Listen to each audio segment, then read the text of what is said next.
Welcome to another Now Playing vlog where I talk about the games that I've been playing lately and what I think of them. You can find links to where you can buy all the games in the description below. If you'd like to help ActualLol grow bigger and better, go to patreon.com/ActualLol. Let's get on with the list. Blurble is a game of shouting things out quicker than other players. So it's kind of like a party game, maybe a kid's game. It's certainly a speed reaction game. And the way it works is you've just got loads of decks of cards, all with one singular picture on it. Something very simple like a dog or a bed. And you're flipping over a card. You're taking it in turns to kind of duel. So one person is kind of dueling everyone else in the game, and then someone else will be dueling everyone else. And you just flip over a card, and it's the first person to shout a word that begins with the same first letter as the thing on the card. So it doesn't have anything written on the card, it just has a picture. So if it says, if there's a picture of a dog, then you are quickly trying to shout out a word that begins with D. Flatulence. Foreigner. And it's brilliant because you immediately just get caught up, tongue-tied. Your brain doesn't react quick enough. You're so desperate to say something that you'll be like, duh, and then you don't actually finish with what is a normal word. And so many times I've played this and we create this new vocabulary of stupid things that people have said. Hoffmann? Then what we had one time was that one person said something ridiculous, and then they would say the same ending to other letters that still didn't make sense and still wasn't a proper word, and it just became like a private joke amongst us. And that's what it's great for. It just creates funny moments in an instant. And you're so desperate to come up with something. And you also have rules where you can't say the same thing again. So if somebody said door the last time a D came up, then you can't say that one again. And so people have to get a bit more creative. But it's amazing the type of words that your brain will come up with. It tends not to be the short ones. It tends to be like the ridiculously long ones. And so then you have to decide, well, who wins first? The person who started the word first or finished their word first. It's a game that is great to play with adults that don't mind getting a bit offensive and, well, not offensive, but like swearing and stuff, because that's where a lot of minds tend to go, especially when you're drinking. It's an amazing drinking game because you're going to get a lot worse at it the more drunk you get, and probably a bit more profane and creative. But I imagine it would be absolutely amazing to play with kids, and I think it's got a bunch of rules in there for how to play a bunch of different games with it. It's a great first party game to play on the night to liven everyone else up, or as a little aperitif between other longer party games, just to get everyone buzzing, kind of like Happy Salmon, which is from the same company. It's a little bit similar to Anomia, which is another classic speed reaction game that I really love. It's easier to teach than that, so it's a bit simpler. I mean, you would think that Anomia is easy to get, but some people struggle with it. Blurble is just great at what it's trying to achieve. So it's by no means going to be for everyone. There isn't any strategic depth or interesting gameplay. It's just silliness in a box. The one downside is the box is far too big. It's also a slightly stupid shape. There's only like 3 decks of cards. It could be a quarter of the size. That's a bit frustrating for a party game that you're going to want to take around, but I tend to just put a deck in a deck box and take that out, so that's okay.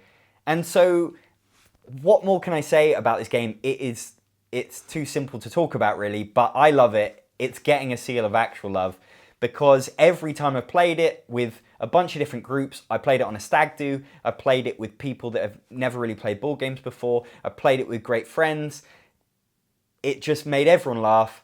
Everyone's kind of a similar level. You might get 1 or 2 people that are like way better than other people, but I think generally people are okay at it. It's not as embarrassing as like Ghost Splits or something like that. And I just think it's a blast, and it's made me cry with laughter, so why wouldn't I recommend a game like that? That's Blurble. Warstones is a really interesting game. It is a cross between a war game and a dexterity game. It comes with a big tablecloth that you put on your table. It represents a kind of field of battle, and it's got different terrain and things like that. And you've got these plastic towers that stand in the middle, and then you've got poker chips that you are flicking, and you're trying to beat your opponent. It's a 2-player game. And what you'd imagine from hearing that is that it's a very simple dexterity game where you flick your poker chips and you're trying to knock your other player, the opponent, off the board. And that's really only a small aspect of this game. This is surprisingly interesting and thinky tactics game because your factions are asymmetric, so you might represent the humans or the orcs or the elves, things like that, and you have different units that have different costs, so you have to pay, you have action points that allow you to do different things. So you'll be maybe recruiting new units, or you'll be deploying your units out onto the board, or you'll be moving your units into different areas of the board because it's split up into 6 different regions. And all of these things cost a differing amount of action points. So immediately there's decisions there. Obviously the better units cost more to recruit, but they're stronger. And they all have their own special abilities, and so suddenly it's not really about the flicking at all. The way you win the game is by getting points, and the way you get points is by sieging these towers. So they have little strength tokens on them. You have to get enough units in the area of that tower to be able to overwhelm it. But of course your opponent is trying to stop you from doing that, and so they're attacking you. There's some units that have ranged attacks, so they don't have to be next to you. Maybe they're just trying to flick you out of that region so that you can no longer siege with that particular unit. You can even move the towers if you're really clever with your flicking or poker chips. You can knock the towers and they can maybe move into a different section of the board. There's a lot of different ways to approach the game, and it's interesting. If you took away the dexterity, the game would be quite straightforward and you would be thinking about movement and just numbers.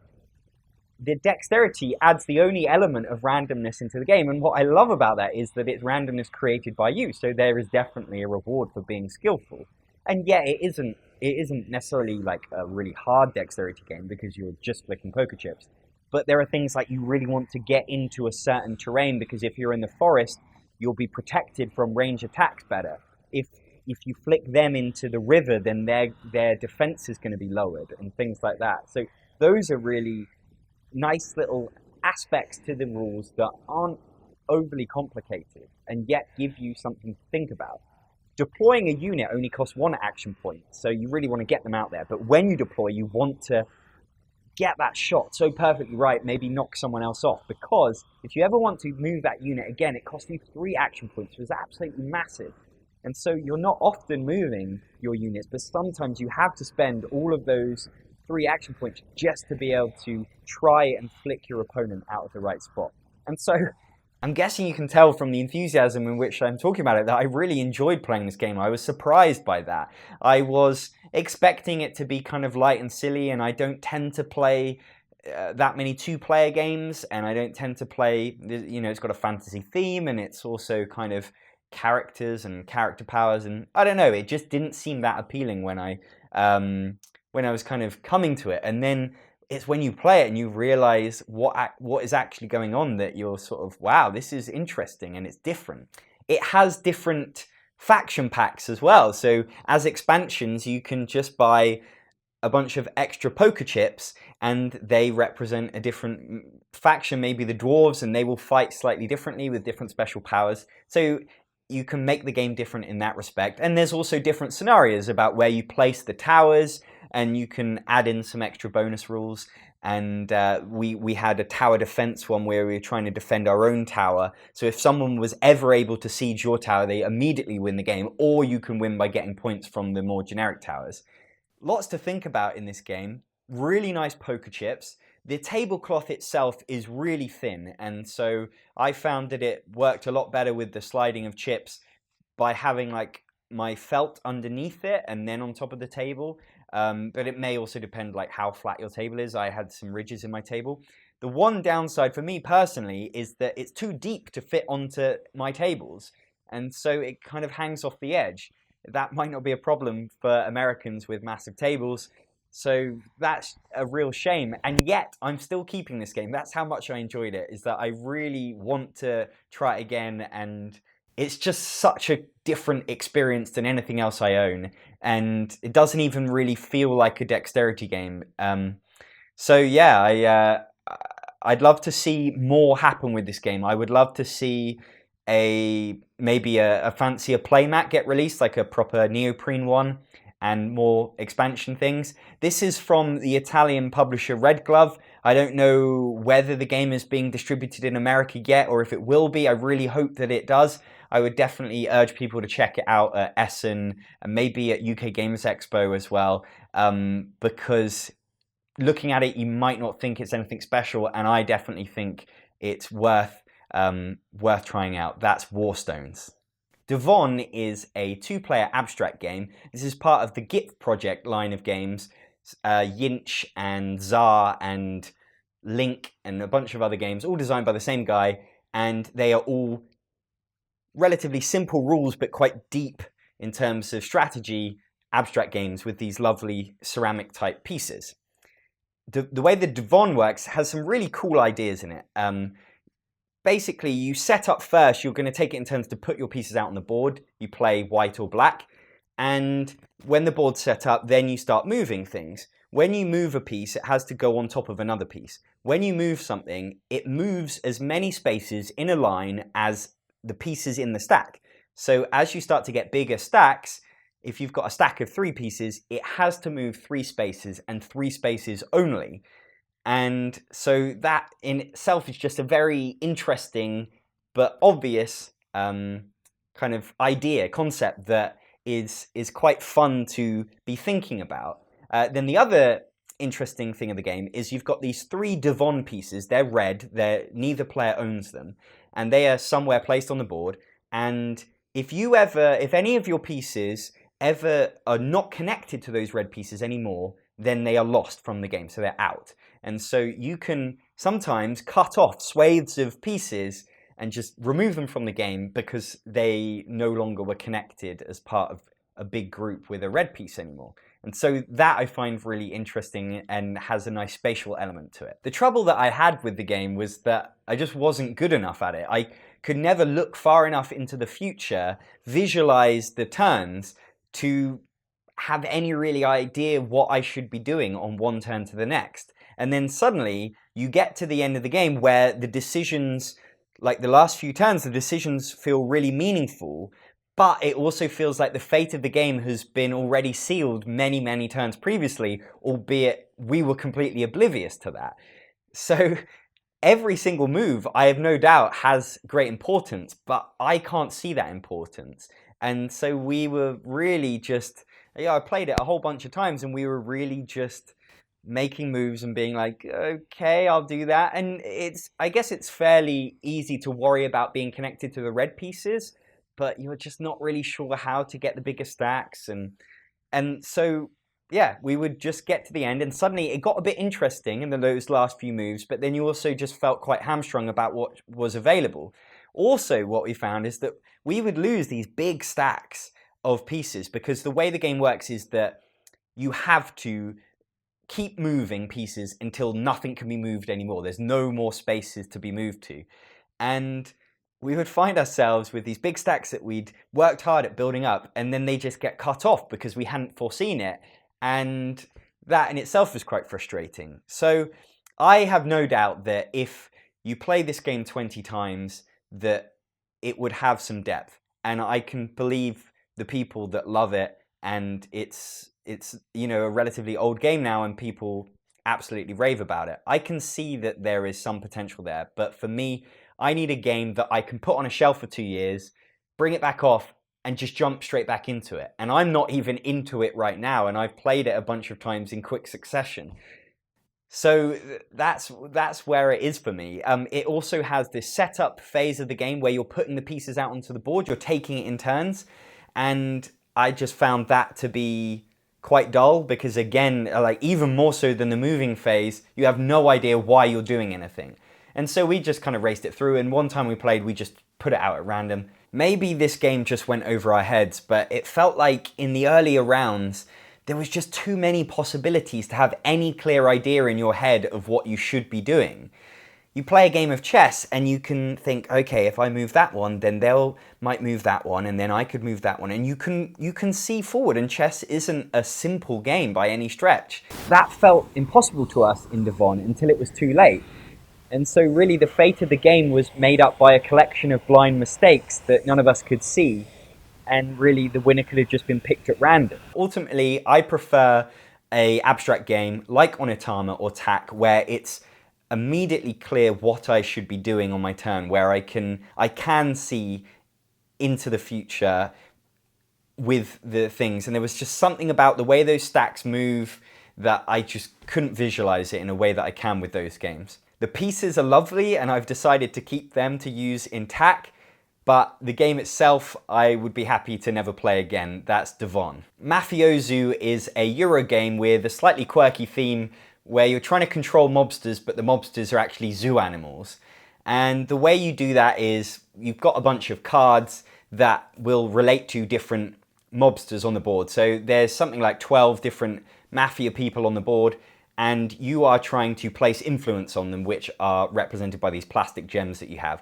And so you might have a card that allows you to place influence on one specific thing. It connects to their number, and so you put some gems on him. So at the end of each round, those mobsters effectively pay out their special abilities to the person that controls the most. Maybe. Some of them require you to have the most gems on them. Some of them, it doesn't matter as long as you've just got a certain amount of gems. And some of them, it allows you to still use the power as long as you pay $5. A lot of them will give you certain resources. There's guns and booze and things like that, and you're collecting those resources to be able to buy other stuff to get points later in the game. Some give you these neighborhood tokens, which are another way to get points in the game. It's like a set collection thing. If it sounds unthematic, that's because it pretty much is. Everything you do feels very mechanical. And like I said, you're collecting these resources, and in the second phase, you are then using those resources to buy spots on the neighborhood. So there's another section of the board which represents all these different buildings that you're effectively sending your goons to control. But there's no area control there. I can send someone to a building, so can every other player. Those buildings will then later give you special powers, but really why you're trying to get them is because they give you a lot of points at the end of the game. So that's the main way you get points. You also get points through these neighborhood tokens that have a set collection vibe to them. There are always decisions in Mafiozoo. The hand that you're dealt always limits in what you can do, so you've got to think around that. Then you've got to react to how other people are bidding on people with their gems. Then there are maybe some clever plays in terms of putting your gems on spots that allow you to get your gems back. There's a slightly awkward thing with the rules where I've certainly found the first couple of times where understanding when the gems come back to you after bidding and when they go back into the pool. This game's designed by Rudiger Dorn. It's actually based on an older game of his called Louis XIV, and they've just updated it, and they've certainly made it a nice production. The artwork's great, and the quality of the components is lovely. And I wanted to try it because I love his game Las Vegas. This is a fair bit heavier than that, and I found it to be fine. I had fun with it. I don't have any major complaints. It's very unthematic. And I suppose there's just something about the way the mechanisms mesh together that it didn't just grab me in the way that the Euro games that I like do. It has some interaction. It has some interesting decisions. If you like the sound of it, it might be for you. It just wasn't quite for me. That's Mafiozoo. Pitch Deck is a game from the makers of Monikers. This is a persuasion game. So if you know Snake Oil or Fun Employed, it's exactly like that, but with a different theme. You're pitching business ideas, and it has a very modern feel to it. It's very much mocking the kind of world of Uber and Tinder and those kind of things, because what you're doing when you pitch your ideas is you're pitching the new version of something. So you're pitching Tinder for old people or Uber for dogs. What you have is a business that's drawn by the judge for that round. They will pick one, so let's say they pick Uber, and then everyone else plays a card that goes with that. So they'll be like, oh, I'm bringing you Uber for Amish people, and then you explain why that's a great idea and why a great business idea. And that was a little bit of a problem what you had, was that people felt instinctively like they were pitching to Uber, and that's not how it's working. What you're trying to do is you're going into a completely different meeting and you are pitching a new idea that you can just sum up as Uber for the Amish. And it's a funny idea, and it works on a basic level. It works as a fun persuasion game where you are being forced to think of stupid stuff on the spot and try and shape these business ideas out of a bunch of silly cards. The trouble is that it's competing against Snake Oil, which is really pitching business ideas, and Fun Employed, and those are both amazing games, and Pitch Deck just didn't quite have that extra level for me. I felt that it's a little bit too focused, this idea of only everyone's pitching the same thing that round. So there is the potential for a lot of variety in the game, in the sense there's loads of businesses, but then there's even more of the other cards. So you're never really going to get the same business idea twice, and you could play the game 20, 50 times. But when you're pitching stuff to Uber, it's all going to roughly sound the same, because it's all going to be some kind of delivery or some kind of, maybe there'll be cars. I mean, people can obviously get really creative, and I do think that that would make the game better, but people tend to go with the softer answers. They're going where the game leads you. And so if you make Tinder for any audience, it's just a dating thing generally, or some kind of matchmaking service. It doesn't allow much creativity beyond that. Now, that's a good and a bad thing. It's good because it provides a lot of focus for somebody that is kind of coming up from Cards Against Humanity, that likes a game where you just kind of pick a card and it is funny for you. And this game is certainly funny. They're much like Monica's, they've written the cards nicely and they've picked things that are going to just make you laugh on the spot. And that's great. And you could certainly play the game like that. You could play it where you don't persuade people, you just kind of play it like Cards Against Humanity, and it would work like that and still maybe make you laugh. But I love games where you actually having to be creative about it, and I think Pitch Deck doesn't have the potential for as much creativity and sort of laughter created by your friends as those other games.